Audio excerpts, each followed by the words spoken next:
Hello guys, आपका स्वागत है आज की क्लास में। अगर आप यहाँ आए मॉडल वर्ब का क्लास करने के लिए तो इसे आप कीजिए। लेकिन आपको पूरा इंग्लिश सीखना है तो आप सारे वीडियोस हमारे देख सकते हैं। लेकिन आपको सिर्फ मॉडल वर्ब के बारे में जानना है। अगर आपने यूट्यूब में सर्च किया है कि आपको मॉडल वर्ब जानना है तभी आप स्पेसिफिक क्लास देखिए। अदरवाइज आपको पूरा इंग्लिश बोलना है तो आप हमारे सारे क्लासेस देख सकते हैं और फ्यूचर में आने वाले सारे क्लासेस भी देख सकते हैं। इसका एक प्लेलिस्ट भी है जो कि मैंने डिस्क्रिप्शन में डाल दिया। डिस्क्रिप्शन में आप जाकर इसका प्लेलिस्ट ओपन कर सकते हैं और सारे क्लासेस देख सकते हैं। उसके अलावा डिस्क्रिप्शन में आपको टेस्ट भी मिल जाएगा मॉडल वर्ब के लिए। उस लिंक में क्लिक कीजिए और ऑनलाइन टेस्ट लीजिए मॉडल वर्ब का। ये क्लास करने के बाद तो चलिए समझते हैं सबसे पहले मॉडल वर्ब्स होते क्या हैं। तो modal verbs can, could, would, should, have to, ये सब जो वर्ड्स है जो मैं एक एक करके आपको बताने वाला हूँ, यही वर्ड्स को मॉडल वर्ब्स कहा जाता है। लेकिन यहाँ पर मॉडल वर्ब बताने से पहले मैं एक आपको गोल्डन रूल बताना चाहता हूँ मॉडल वर्ब्स के, जो कि 3 हैं। सबसे पहले कि कभी भी आप मॉडल वर्ब यूज करें तो मॉडल वर्ब में आखिरी में एस नहीं लगाइए। शायद आपको मालूम होगा, अगर आपने हमारे प्रीवियस क्लासेस किए होंगे, कि जब आप प्रोनाउन का यूज करते हैं सिंगल थर्ड पर्सन का तो वर्ब में हमेशा आखिरी में एस आ जाता है, ये आपको मालूम होगा। तो यहाँ मॉडल वर्ब भी एक किस्म का वर्ब है, लेकिन यहाँ पर आप थर्ड पर्सन यानी ही, सी, इट के लिए एस का इस्तेमाल नहीं करेंगे। और दूसरा गोल्डन रूल ये है कि मॉडल वर्ब में कभी भी टू नहीं लगाएंगे। आप मॉडल वर्ब यूज करने के बाद उसके बाद टू कभी नहीं लगता है। और तीसरा जो रूल है, जब भी हम लोग क्वेश्चन पूछते हैं मॉडल वर्ब का इस्तेमाल करते हुए तो शुरू में डू या डज नहीं लगता है। जैसे कि मैं कोई क्वेश्चन आपसे पूछता हूँ, डू यू लाइक टी, तो यहाँ पर डू मैंने लगाया क्वेश्चन पूछने के लिए। लेकिन जब भी मॉडल वर्ब का इस्तेमाल करते हुए आप क्वेश्चन कहते हैं तो वहां शुरू में डू नहीं लगता है। जैसे कि एग्जाम्पल आप देख सकते हैं यहाँ पर, कैन यू हेल्प, तो ये इसमें डू का इस्तेमाल नहीं हुआ, तो यहाँ पर डू नहीं लगता। और सारे गोल्डन रूल्स आप मेमोराइज कर लीजिए। और चलिए हम लोग अपने पहले मॉडल वर्ब के बारे में बात करते हैं, जो कि है कैन। तो कैन क्या होता है? अगर मुझसे आप प्लेन पूछिएगा कि इसका कोई मीनिंग बता दो तो मैं कहूंगा कैन का मतलब सकना। सकना मतलब आपके पास एबिलिटी है कुछ करने का। मैं पानी पी सकता हूँ, मैं खड़ा हो सकता हूँ, तो यहाँ जो वर्ड सकना है उसे कह सकते हैं कैन। ये इसका प्लेन ट्रांसलेशन हुआ। लेकिन अगर इसको ब्रॉडली समझना चाहते हैं तो चलिए इसके ऊपर डिस्कस करते हैं। तो कैन का मतलब आपको अपना एबिलिटी बताना है कि आप कोई चीज कर सकते हैं कि नहीं कर सकते हैं। जैसे कि आप इस सेंटेंस में देख सकते हैं, आई कैन स्पीक 3 लैंग्वेजेस। इसका मतलब आप अपनी एबिलिटी बता रहे हैं, अपनी काबिलियत बता रहे हैं कि आप ये 3 लैंग्वेजेस स्पीक कर सकते हैं। इसी तरह अगर आप कहते हैं आई कैन स्टैंड अप, तो आप अपनी एबिलिटी बता रहे हैं कि मैं खड़ा हो सकता हूं। तो एबिलिटी को बताने के लिए अपनी तो एबिलिटी को बताने के लिए हम लोग कैन का इस्तेमाल करते हैं। लेकिन कैन का इस्तेमाल सिर्फ एबिलिटी बताने के लिए नहीं होता है, इनफॉर्मल रिक्वेस्ट के लिए भी होता है। इनफॉर्मल रिक्वेस्ट क्या हो सकता है? रिक्वेस्ट 2 किस्म के होते हैं, फॉर्मल और इनफॉर्मल। इनफॉर्मल दोस्तों के लिए, फैमिली के लिए यूज किया जाता है, और फॉर्मल का इस्तेमाल कॉर्पोरेट के लिए, स्कूल के लिए, ऑफिस के लिए यूज किया जाता है। तो यहाँ पर कैन को आप कैसे यूज कर सकते हैं? As a informal request. तो यहाँ जैसा कि आप देख सकते हैं, can you pass the salt, तो ये एक रिक्वेस्ट है, क्या आप सॉल्ट मुझे दे सकते हैं? तो ये एक इनफॉर्मल रिक्वेस्ट हुआ, यहाँ कैन आप यूज कीजिएगा। तो यहाँ कुड भी आप यूज कर सकते हैं, लेकिन कुड यूज करेंगे तो क्या होगा ये मैं आगे बताने वाला हूँ। फॉर्मल रिक्वेस्ट कैसे किया जाता है वो भी मैं आपको आगे बताने वाला हूँ सेम वीडियो में। तो जैसा कि आप देख सकते हैं, कुड और कैन में क्या डिफरेंस है? सुनने में काफी सेम लगता है, और बहुत बार आपने देखा होगा कि इसे इंटरचेंजेबली यूज किया जाता है, यानी कैन और कुड को एक दूसरे से रिप्लेस किया जाता है टाइम टू टाइम। तो आज मैं आपका ये कंफ्यूजन दूर करने वाला हूं। तो सबसे पहले ये पास्ट रिक्वेस्ट तो सबसे पहले ये पास्ट एबिलिटी को बताता है कि पास्ट में यानी बीते हुए कल में यानी भूतकाल में आपके पास कुछ एबिलिटी था जो आप कर सकते थे, लेकिन अब आप नहीं कर सकते हैं। जैसे कि यहाँ सेंटेंस में आप देख सकते हैं, when I was younger I could run very fast. जब मेरी उम्र कम थी मैं काफी तेज दौड़ सकता था। मतलब ये हो सकता था, ये किया जा सकता था, लेकिन और नहीं किया जा सकता है। अब वो एबिलिटी मेरे अंदर नहीं रही। मीनिंग सेम रहा कैन जैसा, लेकिन वो पास्ट का चीज बन गया। तो इसे इन अदर वर्ड्स आप कह सकते हैं कैन पास्ट फॉर्म है कुड का। और कैन का दूसरा इस्तेमाल क्या है? सेम यहाँ पर जैसा कि आपने देखा कि इनफॉर्मल रिक्वेस्ट है, तो यहाँ कुड को अगर आप रिप्लेस कर दीजिएगा तो ये बन जाएगा फॉर्मल रिक्वेस्ट या पोलाइट रिक्वेस्ट। जैसे कि यहाँ आप देख सकते हैं, could you please open the window, क्या आप विंडो को ओपन कर सकते हैं? तो यहाँ पर अगर आप कैन लगाइएगा उसका मीनिंग सेम रहेगा, लेकिन वो पोलाइट नहीं रहेगा, वो फॉर्मल नहीं रहेगा, इनफॉर्मल बन जाएगा। उसके बाद तीसरा मॉडल वर्ब जो कि है वुड। वुड का मतलब क्या होता है? बहुत लोग बोलते हैं विल का पास्ट फॉर्म वुड होता है।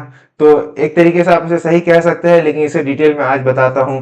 तो वुड को जो है ऑफर्स के लिए इस्तेमाल किया जाता है। जैसे कि किसी को आपको टी देना है या टी ऑफर करना है, तो आप कह सकते हैं would you like some tea. तो यहाँ आप टी को ऑफर कर रहे हैं। जैसे कि आप यहाँ देख सकते हैं डेफिनेशन की तरफ, हाईली पोलाइट ऑफर्स, मतलब कुछ आपको ऑफर करना है तब वुड का इस्तेमाल करेंगे। तो जैसे कि यहाँ आप देख सकते हैं would you like some tea, तो यहाँ पोलाइट रिक्वेस्ट के लिए भी यूज किया जाता है। और उसके और क्वेश्चन के लिए इसका इस्तेमाल कर सकते हैं, would you mind helping me with this.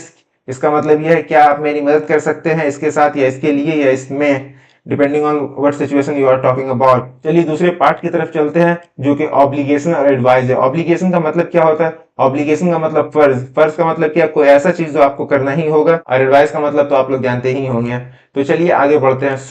Should एक एडवाइस है। शुड का मतलब क्या होता है? चाहिए। अगर इसका आप मीनिंग मुझसे फिर अगेन पूछेंगे कि इसका सिंपल मीनिंग बताओ, तो मैं यही कहूंगा इसका मतलब होता है चाहिए। जैसे कि तुम्हें पानी पीना चाहिए, तो इसे आप कह सकते हैं यू शुड ड्रिंक वाटर।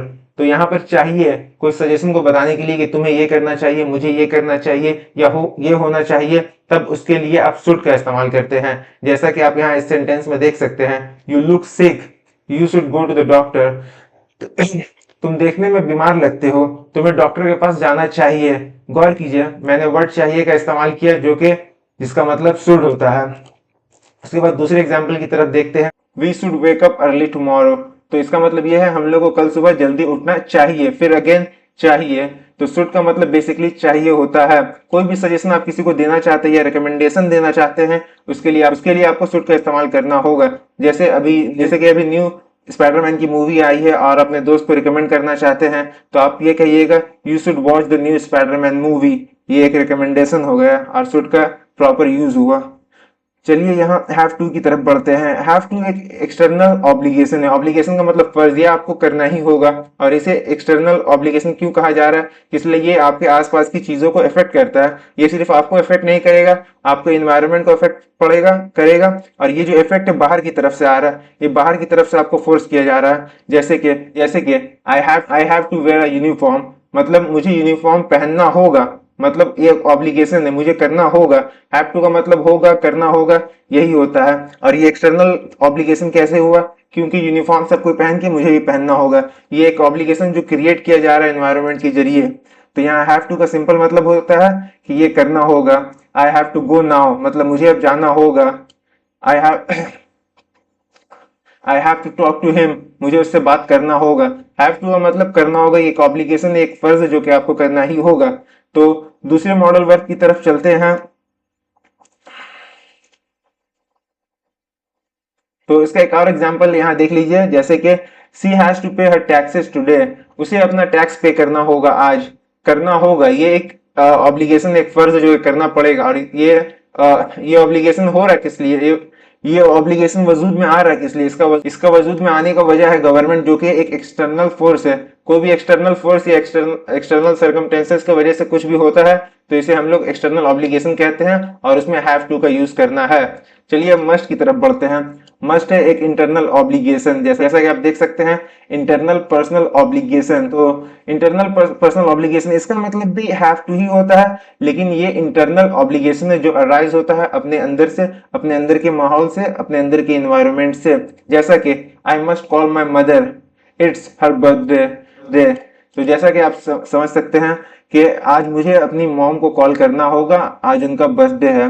तो यहाँ एक इंटरनल फीलिंग है, एक फीलिंग है, एक चीज है जो आप खुद से करना चाहते हैं, आपको फोर्स नहीं किया जा रहा बाहर के जरिए, बाहरी एनवायरनमेंट या एक्सटर्नल एनवायरनमेंट के जरिए।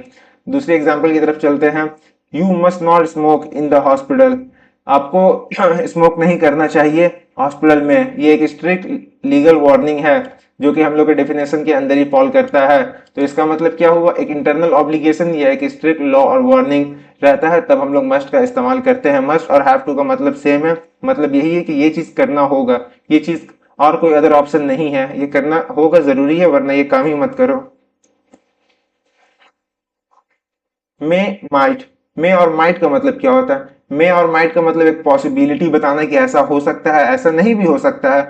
चलिए एक बार डेफिनेशन पढ़ते हैं ताकि आपको और अच्छे से समझ में आए। Used in when you are not sure, इसे तब इस्तेमाल किया जाता है जब आप श्योर नहीं है, आपको मालूम नहीं है कि क्या हो सकता है क्या नहीं हो सकता है। देयर इज अ 50% चांस, जब 50% चांस है हो भी सकता है नहीं भी हो सकता है। Something will happen, might is slightly less probable than may. तो अगर आप माइट का इस्तेमाल करते हैं, माइट का चांस कम है, जैसे कि कह लीजिए अगर आप मे कह रहे हैं तो 50% चांस है हो भी सकता है, 50% चांस है नहीं भी हो सकता है। लेकिन अगर आप माइट कहते हैं लेकिन अगर आप माइट कहते हैं, इसका मतलब यह है कि ना होने का चांस ज्यादा है, होने का चांस कम है। माइट का मतलब और मे का मतलब सेम है, लेकिन अगर माइट का यूज किया जाए तो पॉसिबिलिटी और ज्यादा कम हो जाती है। आई मे गो टू द पार्टी, मैं पार्टी में जा सकता हूँ। 50% चांस है, 50% चांस नहीं है। मुझे दिल किया तो मैं जा सकता हूँ, दिल नहीं किया तो नहीं जाऊंगा। इसके लिए मे का इस्तेमाल करते हैं। अगर माइट का इस्तेमाल करते हैं, इसका मतलब यह है कि जाने का चांस बहुत ज्यादा कम है। चलिए फिर से मस्ट आ गया, तो आप फिर वही समझेंगे, वही होगा सेम चीज। जी हाँ, मस्ट का मतलब वो भी होता है, लेकिन इसका एक डिफरेंट मीनिंग भी है। मस्ट का मतलब एक ऑब्लिगेशन होता है, लेकिन मस्ट का यहाँ डिफरेंट मीनिंग है। क्या डिफरेंट मीनिंग है, एक बार डेफिनेशन में आप एक बार डेफिनेशन में आपको पढ़ के सुनाता हूँ, फिर आपको खुद आइडिया मिलेगा। Used when you are 90% sure something is true based on evidence. तो मस्ट का इस्तेमाल तब करना है जब आप श्योर है कि कोई चीज का पॉसिबिलिटी बहुत ज्यादा है, 90% पॉसिबिलिटी है। जैसा कि आप मे और माइट में देख सकते हैं 50% to 30% है, डिपेंडिंग ऑन मे और माइट। लेकिन मस्ट में 99% पॉसिबिलिटी है कि ऐसा ही होगा। जैसा कि एग्जाम्पल में आप देख सकते हैं, you have been working for 12 hours, you must be exhausted. तुम 12 घंटे से काम कर रहे हो, तुम एग्जॉस्टेड हो गए होगे, तुम थक गए होगे। इसका मतलब ये हुआ, मतलब बताया जा रहा है कि ये थका हुआ होगा, 99% चांस है, लेकिन 1% चांस हो सकता है कि ये आदमी थका हुआ नहीं होगा, इसको काम करने में मजा आ रहा था। his car is not outside, he must have left। यहाँ बोला जा रहा है कि इसका कार बाहर नहीं है, वो जरूर वो जरूर चला गया होगा। तो मतलब समझ लीजिए आपके घर में कोई आया अपना कार लेकर, और आप बाहर जाकर देख रहे घर में ना आदमी है ना बाहर कार है, इसका मतलब क्या होगा, वो चला गया होगा। लेकिन 1% चांस है शायद नहीं गया होगा, कार उसने किसी कहीं और पार्क कर दिया होगा। लेकिन 99% चांस है कि कार नहीं है, आदमी नहीं है, मतलब वो चला गया। तो मस्ट का इस्तेमाल इसमें होता है। इसे बहुत लोग कैंट भी कहते हैं, अमेरिका में कैंट कहा जाता है, ब्रिटिश में कांट कहा जाता है, और इंडिया में भी कांट कहा जाता है। तो कांट का मतलब क्या है, इसका डेफिनेशन ये अगेन हम कांट का मतलब ये है कि कोई चीज 99% पॉसिबिलिटी है कि इम्पॉसिबल, ऐसा हो ही नहीं सकता, तब हम लोग कांट का इस्तेमाल करते हैं। यहाँ पर एपोस्ट्रोफी देकर टी लिखा हुआ कैन के बाद, इसको अगर हम लोग इसके कॉन्ट्रैक्शन को अगर हम लोग हटाएं तो इसका मतलब होता है कैनॉट। कैनॉट आप कैनॉट वर्ड आप जरूर सुने होंगे, इसका कॉन्ट्रैक्शन वर्जन होता है कांट। तो चलिए इसका सेंटेंस तो चलिए इस वर्ड को इस्तेमाल करते हैं हम लोग एक सेंटेंस में। That can't be John, that can't be John, John is currently in Japan. तो वो जॉन नहीं हो सकता, जॉन करेंटली जापान में है। जॉन नाम का एक आपका दोस्त है जो कि अभी जापान गया है, लेकिन आप रास्ते में जाते हैं आपको जॉन नजर आता है, फिर आप अपने आप को कहते हैं कि that cantt B John, John is currently in Japan. वो जॉन नहीं हो सकता, जॉन तो अभी जापान में है। तो इसका इस्तेमाल भी आप समझ गए होंगे, कैन का मतलब कि पॉसिबिलिटी नहीं है। अभी आगे जाने के बाद एमसीक्यू होगा, उसमें आपको और आइडिया मिलेगा किस तरीके से इस्तेमाल किया जाता है इन वर्ड्स को, इन मॉडल वर्ब्स को। तो आगे अभी हम लोग बढ़ेंगे एमसीक्यू का इस्तेमाल, तो आगे हम लोग बढ़ेंगे अभी एमसीक्यू सॉल्व करेंगे, उसमें आपको आइडिया मिलेगा मॉडल वर्ब्स को और प्रैक्टिकली कितने अच्छे तरीके से यूज किया जाता है। तो चलिए अब एडवांस पास्ट मॉडल की तरफ चलते हैं। ये बहुत ज्यादा जरूरी है और इसमें बहुत लोग ज्यादा कंफ्यूज हो जाते हैं। तो सबसे पहले हम लोग के पास शुड हैव है, कुड हैव है एंड वुड हैव है, ये तीन चीज जो कि बहुत ज्यादा इंपॉर्टेंट है। इसमें मैं स्पेशल अटेंशन चाहूंगा, ये बहुत ही जरूरी है, और इसको अगर आप प्रॉपरली यूज कीजिएगा तो आप बहुत ही नेचुरल तरीके से इंग्लिश बोल सकते हैं। लेकिन उसे पढ़ने से पहले, उसे समझने से पहले मैं चाहूंगा कि आप वर्ब को समझे। अगर आप हम लोग का अब तक का जितना भी क्लास हुआ है, ये 30 क्लास का चैलेंज है, उसमें ये कवर्ड है। तो अगर आप शुरू से करते हैं या स्पेसिफिकली इसको करते हैं तो ये आपको और अच्छे से समझ में आएगा। तो वर्ब के तीन फॉर्म होते हैं जैसा कि आपको मालूम होगा, V1, V2 और V3। V1 में क्या होता है, हम लोग प्रेजेंट के बारे में बात करते हैं। V2 में क्या होता है, पास्ट सिंपल के बारे में बात करते हैं। और यहाँ क्या होता है, पास्ट पार्टिसिपल के बारे में बात करते हैं। तो सिंपली ब्रेक, ये दोनों पास्ट है, आप बस इतना समझिए ये दोनों पास्ट है और ये प्रेजेंट है। तो पास्ट ये वाला कब यूज करते हैं, ये हम लोग तब यूज करते हैं जब वर्ब के बाद हैव नहीं लगा हो, और जब भी हैव लगा रहे तो हम लोग ब्रोकन का यूज करते हैं, यानी थर्ड फॉर्म का यूज करते हैं वर्ब का। तो ये फॉर्म्स आप देख लीजिए और समझ जाइए कौन सा कैसा फॉर्म है, इसका इस्तेमाल हम लोग करने वाले हैं। शुड हैव, कुड हैव और वुड हैव में हम लोग हमेशा इसका इस्तेमाल करेंगे, यानी थर्ड फॉर्म का इस्तेमाल करेंगे। वजह ये है कि वहां हैव लगा हुआ, जब भी हैव कोई भी सेंटेंस में लगा जब भी हैव कोई भी वर्ड में लगा रहा है तो हम लोग वर्ब का थर्ड फॉर्म यूज करते हैं। ये मैंने अपने प्रीवियस क्लास में बताया है, जो आप देख सकते हैं। तो चलिए हम लोग आगे बढ़ते हैं। शुड हैव का मतलब यह है कि कुछ ऐसा चीज जो आपको कर लेना चाहिए था। शुड का मतलब चाहिए था, हैव का मतलब चाहिए था, जैसा कि मैंने आपको बताया था। शुड का मतलब होता है चाहिए, एक रिकमेंडेशन था। तो शुड हैव ये एक रिकमेंडेशन था जो आपने नहीं किया, आपको ऐसा कर लेना चाहिए था। शुड हैव का प्लेन मीनिंग अगर हिंदी में बताऊं तो इसका मतलब ये होता है कि आपको कुछ इसका मतलब ये होता है कि आपको ये कर लेना चाहिए था, ये वो कर लेना चाहिए था जो कि आपने नहीं किया। तो चलिए इसको हम लोग चलिए एग्जाम्पल सेंटेंस को देखते हैं। I should have studied for the test, मुझे टेस्ट के लिए स्टडी कर लेना चाहिए था। तो इसका मतलब यह है कि स्टडी नहीं किया गया, कर लेना चाहिए था।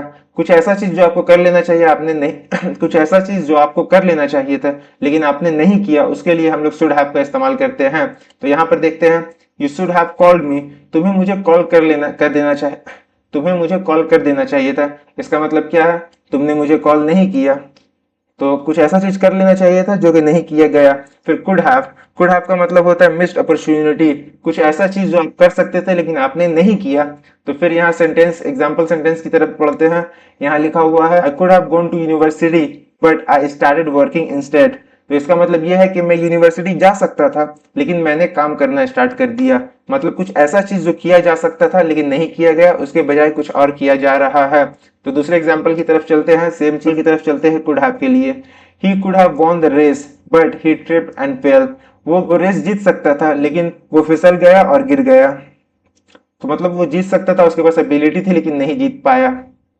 वुड हैव वुड हैव का मतलब यह है कि ऐसा हो जाता लेकिन ऐसा नहीं हुआ। शुड हैव का मतलब क्या, ऐसा कर लेना चाहिए था। कुड हैव का मतलब क्या, ऐसा हो सकता था। वुड हैव का मतलब क्या, ऐसा हो जाता लेकिन नहीं हुआ। I would have help you but I didn't have any money, मैं तुम्हारी मदद कर देता लेकिन मेरे पास पैसा नहीं था। दूसरे एग्जाम्पल की तरफ चलते हैं। She would have gone to the party if she wasn't sick, वो पार्टी में चली जाती। गौर कीजिए सेंटेंस में जाती, ये नहीं कि जा सकती थी या चले जाना चाहिए था, चले जाती, लेकिन वो नहीं गई क्योंकि वो बीमार थी। तो मॉडल वर्ब बहुत ही अच्छे तरीके से हम लोगों ने अभी पढ़ा है। तो मॉडल वर्ब मुझे उम्मीद है कि आपको समझ आ गया होगा। तो चलिए एमसीक्यू की तरफ चलते हैं और प्रैक्टिकली इसको समझते हैं। तो यहाँ हम लोग 10 एमसीक्यू सॉल्व करेंगे और बाकी 10 एमसीक्यूज का एक टेस्ट बना के मैं दे दूंगा जो कि डिस्क्रिप्शन में होगा। डिस्क्रिप्शन में आपको करना क्या है, एक लिंक होगा टेस्ट का, उस पर क्लिक कीजिए, टेस्ट खुल जाएगा, 10 एमसीक्यू सॉल्व कीजिए और साथ ही साथ 2 थ्योरेटिकल क्वेश्चन होंगे, इसी से रिलेटेड उसका आंसर दीजिए।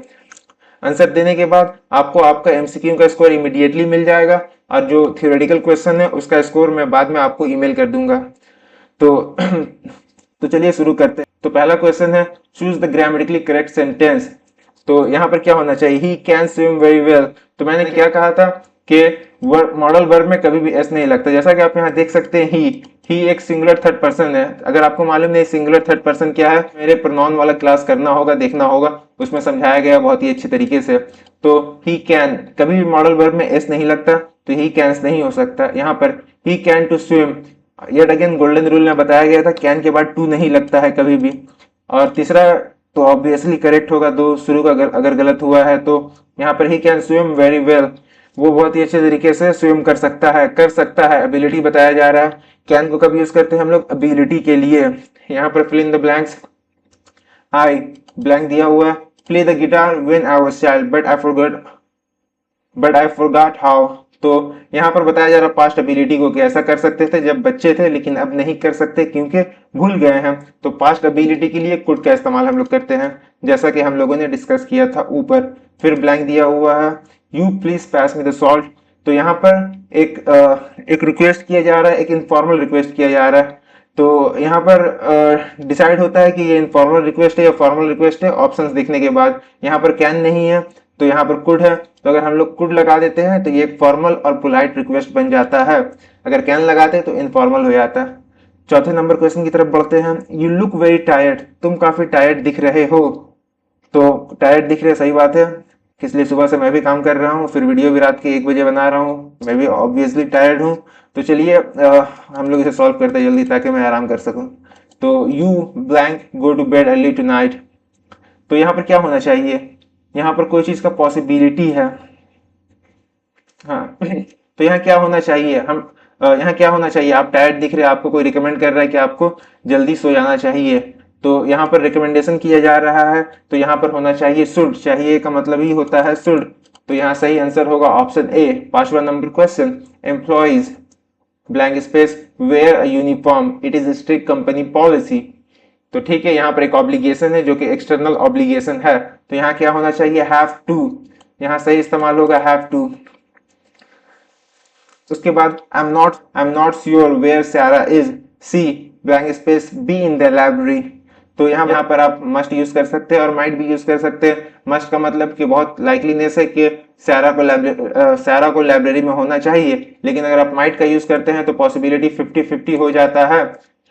तो यहाँ मस्ट और माइट दोनों करेक्ट है। You have been driving for 8 hour, you have been driving for 10 hours straight, तुम लगातार 10 घंटे से गाड़ी चला रहे हो। You blank space be exhausted, तो अगर कोई 10 घंटे से गाड़ी चला रहा है तो 99% चांस है, अच्छा खासा चांस है कि वो एग्जॉस्ट हो गया होगा। तो ज्यादा चांस अगर हो, माइट में तो 50-50 चांस है, तो 50-50 तो इसमें पॉसिबिलिटी नहीं है कि कोई 10 घंटा से काम कर रहा है और वो एग्जॉस्टेड ना हो, पॉसिबिलिटी तो यहाँ काफी ज्यादा है, तो यहाँ होना चाहिए मस्ट। उसके बाद 8 number question, choose the correct question, कौन सा क्वेश्चन करेक्ट है ग्रामेटिकली हम लोग को चूज करना है। तो फिर से हम लोग गोल्डन रूल को फॉलो करते हैं। यहाँ मॉडल वर्ब कैन है, उससे पहले सेंटेंस में डू है, तो ये गलत हुआ, एलिमिनेट हो गया। कैन यू हेल्प मी, ये सुनने में सही लग रहा है, यहाँ पर कुछ नहीं है, तो ये करेक्ट हुआ। 3rd नंबर की तरफ चलते हैं। यहाँ मॉडल वर्ब के साथ टू का यूज किया गया है, तो ये भी एलिमिनेट हो गया। ये रहा हम लोग का करेक्ट आंसर। तो ये 9 नंबर क्वेश्चन की तरफ चलते हैं जो कि फिल इन द ब्लैंक्स है। तो you like a cup of coffee, you like a cup of coffee, तो यहाँ क्वेश्चन मार्क है, जिससे हम लोग को आइडिया लगता है कि ये क्वेश्चन है, ये एक ऑफर है। तो किस किस्म ऑफर के लिए हम लोग क्या यूज करते हैं, वुड, जैसा कि हम लोगों ने डिस्कस किया था, would you like a cup of coffee, तो यहाँ ऑफर किया जा रहा है जिसके लिए हम लोग वुड का इस्तेमाल करते हैं। That blank space be David, David is currently in London not here, तो ऐसा एक सेंटेंस हम लोगों ने पढ़ा और इसका आंसर होना चाहिए कांट, वो डेविड नहीं हो सकता, डेविड तो अभी लंदन में है। उसके बाद 10 क्वेश्चंस पास मॉडल के ऊपर। आई फेल दी एग्जाम, मैंने एग्जाम फेल कर, मैं एग्जाम में फेल हो गया, क्या होना चाहिए, should have study, should have studied, could study. तो जब भी हम लोग शुड हैव, कुड हैव और वुड हैव का इस्तेमाल करते हैं तो हम लोग नॉर्मली बताते हैं पास्ट में क्या हुआ। तो पास्ट का जब भी हम लोग बात करते हैं तो हम लोग का वर्ब का फॉर्म पास्ट का होगा, और जैसा कि मैंने बोला था V3 का इस्तेमाल करेंगे, यानी वर्ब का तीसरा फॉर्म। तो यहाँ वर्ब का दूसरा और तीसरा फॉर्म दोनों स्टडी होता है, तो यहाँ इसका करेक्ट आंसर ऑप्शन बी होगा, स्टडीड। क्योंकि मैं एग्जाम में फेल हो गया, मुझे ज्यादा पढ़ाई करनी चाहिए थी, यानी हार्डर पढ़ाई करना चाहिए था। मैं एग्जाम में फेल हो गया, मुझे और अच्छे से पढ़ाई करनी चाहिए थी।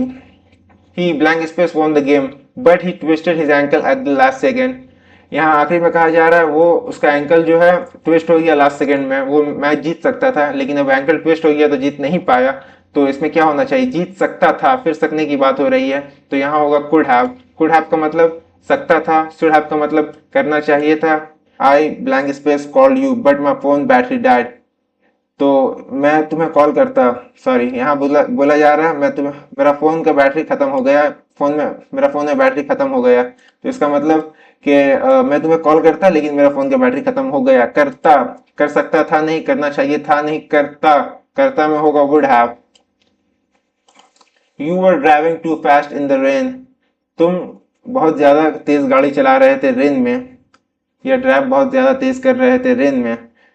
उसके बाद you blank space caused an accident, तो यहाँ पर तुम्हारी वजह से एक एक्सीडेंट हो सकता, फिर सकने की बात हो रही है, तो कुड हैव इसका करेक्ट आंसर होगा। उसके बाद 15 नंबर क्वेश्चन की तरफ बढ़ते हैं। उसके बाद 15 number question, why didn't you tell me you were sick, तुमने मुझे क्यों नहीं बताया कि तुम बीमार थे। उसके बाद I blank space bought you a soup, तो तुम अगर मुझे बता देते कि तुम बीमार है तो मैं तुम्हारे लिए सूप खरीद लेता, वुड हैव। तो यहाँ पर करेक्ट आंसर होना चाहिए वुड हैव, क्योंकि खरीद लेता ना कि खरीद लेना चाहिए था। The traffic is terrible, traffic बहुत ज्यादा खराब है। We blank space left the house earlier, traffic बहुत ज्यादा खराब है, हम लोग को घर पहले ही छोड़ देना चाहिए था, घर से पहले ही निकल जाना चाहिए था, यानी यहाँ पर होगा शुड हैव, चाहिए अगेन यहाँ पर शुड हैव होगा।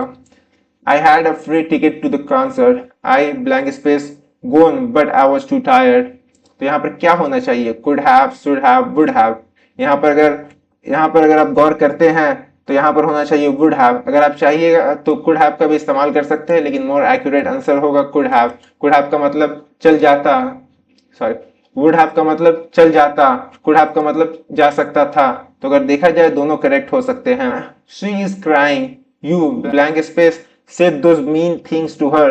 वो रो रही है. तो यहाँ प्रोबेबली जिसने भी ये सेंटेंस का वो कहना चाहता है कि वो रो रही है और तुम्हें इतने मीन थिंग्स चीज उसे नहीं कहना चाहिए था. मीन का मतलब क्या होता है? मतलबी चीज जो आप गुस्सा में आके कह देते हैं, जो आपको कहना नहीं चाहिए, तो उसे ही मीन थिंग्स कहते हैं. तो कहना नहीं चाहिए था, तो इसमें क्या होना चाहिए? चाहिए था. और यहाँ नहीं भी बोला जा रहा है, तो यहाँ पर शुड नॉट. ये चीज आप याद रखिएगा, should not, could not, would not. तो यही सेम चीज का अगर आप इस्तेमाल करते हैं नॉट के साथ, ये पास्ट मॉडल वर्ब में अगर आप नॉट लगा देते हैं तो वो उसका अपोजिट हो जाता है. तो यहाँ पर तुम्हें ऐसा नहीं करना चाहिए था. ऐसा करना चाहिए में शुड हैव होगा. ऐसा हो जाना चाहिए में कुड हैव होगा. ऐसा हो जाता में वुड हैव होगा. लेकिन ऐसा नहीं करना चाहिए था, ऐसा नहीं कर सकते थे, या ऐसा नहीं होता, इसमें should have, shouldn't have, couldn't have और वुडंट हैव, या शुड नॉट हैव, या कुड नॉट हैव, या वुड नॉट हैव. तो यहां पर होना चाहिए शुड नॉट हैव या शुडंट हैव. उसके बाद I blank space bought the car if I had money but I was broke.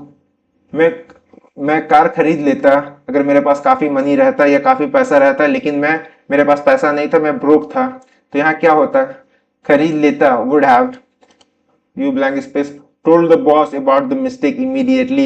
Now it's worse. Mistake boss को पहले बता देना चाहिए था, तुमने नहीं बताया. अब जो मिस्टेक है और ज्यादा खराब हो चुका है, बता देना चाहिए था. इसका मतलब should have. तो मुझे उम्मीद है कि आपको एक आइडिया लग गया होगा इसका इस्तेमाल कैसे किया जाता है. तो आपको लगातार इसका इस्तेमाल अपने डेली लाइफ में करते रहना है. अगर आप थोड़ी सी भी इंग्लिश बोलते हैं तो ये जितने भी मैंने मॉडल वर्ब्स बताई हैं, ये सब का इस्तेमाल आप अपने रियल लाइफ में करेंगे, क्योंकि ये बहुत ही कॉमन चीज है. हम लोग नॉर्मली इंग्लिश बोलते हैं और मॉडल वर्ब्स को कंप्लीटली छोड़ देते हैं. तो जब भी हम लोग इंग्लिश बोलते हैं सुनने में बहुत ही अननेचुरल लगता है. अगर नेचुरली आपको बोलना है तो इंग्लिश का और ग्रामर का सही इस्तेमाल करना होगा. मॉडल वर्ब्स ऐसे वर्ब्स है जिनका इस्तेमाल ऑलमोस्ट डेली हर सेंटेंस में होता है. तो इन्हें आप मेमोराइज कीजिए, इन्हें आप यूज कीजिए. इसके अलावा जो टेस्ट डिस्क्रिप्शन में दिया हुआ है उसे लीजिए.